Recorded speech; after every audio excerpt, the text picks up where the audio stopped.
places that you know seem like fantasy. There's a light inside your soul that's still shining in the cold, with the truth, the promise in our hearts.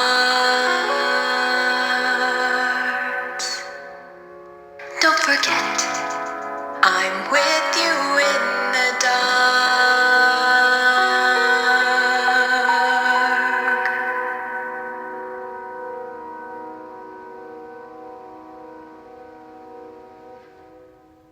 One day, Thomas was at the quayside of a small village.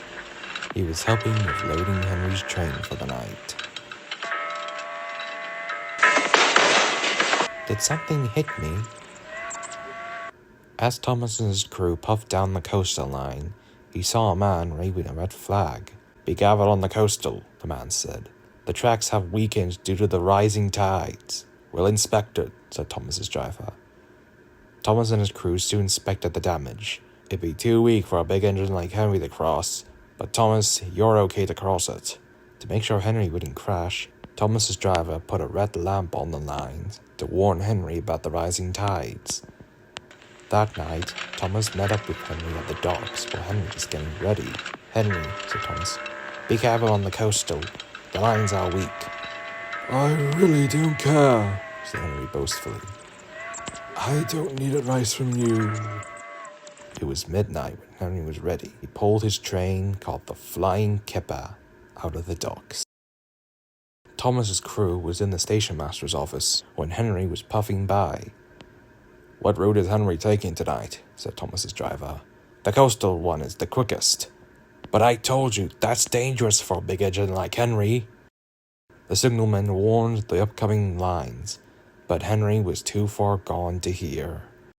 As Henry roared down the coastal line, fog moved everywhere.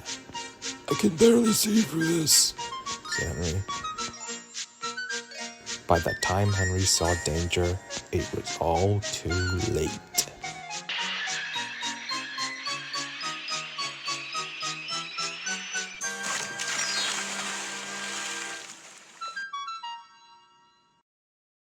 The next morning, Henry and his train were recovered from the sea.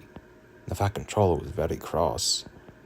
"Henry," he said, "engines are not meant to go swimming with fishes. You should know that by now." "But what about you, sir?"